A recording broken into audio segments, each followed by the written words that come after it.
Esta es la investigación 1 por Diego Pérez.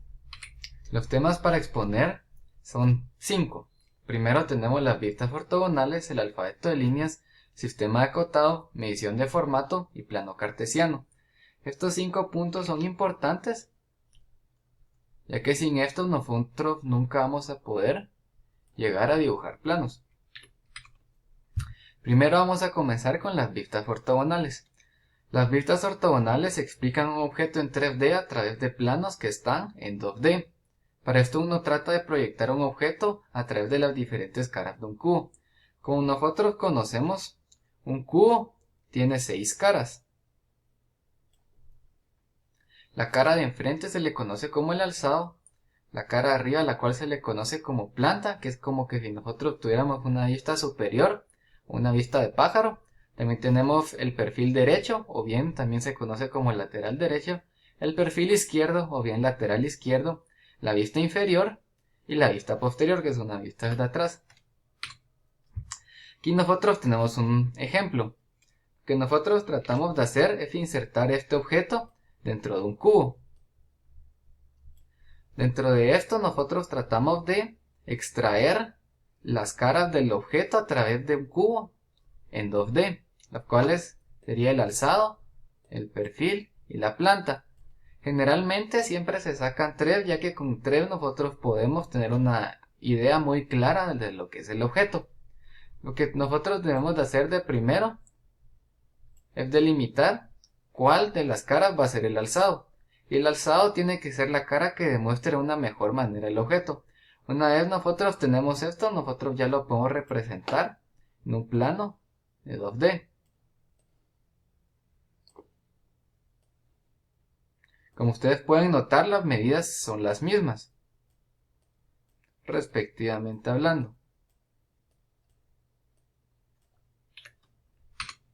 Después tenemos el alfabeto de líneas según el arquitecto William García.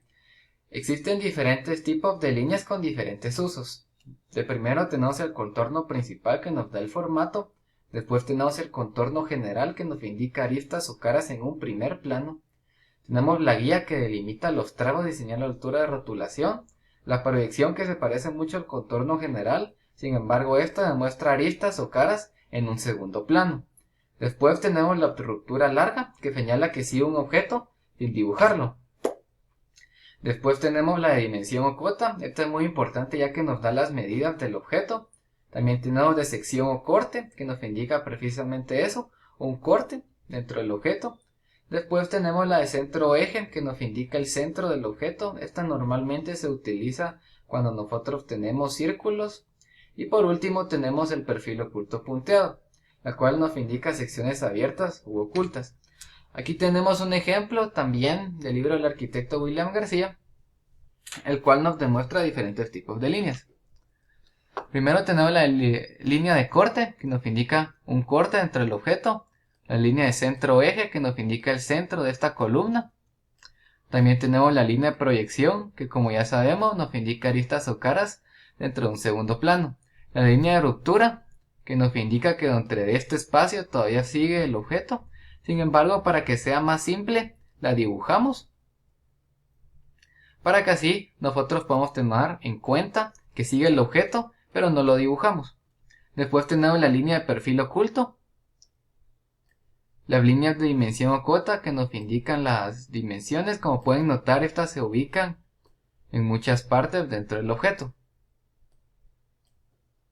Y también tenemos la línea de contorno general, que nos indican aristas o caras en un segundo plano. Pues tenemos el sistema de acotado. Se define como anotar cifras, signos y símbolos para señalar así las medidas de un objeto sobre un dibujo, sobre su plano. Como ustedes pueden notar, nosotros podemos acotar ya sea edificios, casas o bien incluso guitarras. Tenemos diferentes normas según Bartolomé. La primera es que la cota solo se representa una vez en el dibujo, a menos que sea sumamente necesaria repetirla. También se tienen que incluir todas las medidas sin ninguna excepción. Las cotas siempre se colocan de la manera más clara posible y transmitimos las medidas en las mismas unidades. También tenemos que es preferible que se escriban afuera de un plano, para que tenga mayor claridad, también es imperativo no acotar en líneas ocultas. Se distribuyen tomando en cuenta el orden, la claridad y la estética. Las cotas que tengan una relación siempre se expresan sobre una misma vista. Y las medidas de las cotas deben salir de la medición, no por resto suma, ya que esto nos puede causar confusión. Aquí tenemos un ejemplo, y como habíamos visto en el primer punto, no hay que repetir ninguna medida a menos que sea sumamente necesario. Nosotros podemos notar que estas son efectivamente la misma medida. Por lo tanto, esta cota de altura es completamente innecesaria. Obtenemos la medición de formato según el sistema internacional. La medida de un formato se hace en denominar un pliego de papel en diferentes secciones para poder aprovechar espacio y crear un formato común para los arquitectos o ingenieros. Ya que es el sistema internacional, nosotros nos basamos en milímetros y tenemos como formato dos ejemplos, el A0 y el B0. El A0 nos demuestra un pliego de papel de 1 metro cuadrado, mientras que el B0 es un pliego de papel en 1.414 metros cuadrados. Aquí nosotros tenemos un ejemplo de cómo funciona esta medición de formato. El A0, como ya sabemos, mide 1 metro cuadrado. Sin embargo, tiene dos medidas, 841 milímetros y 1189 milímetros.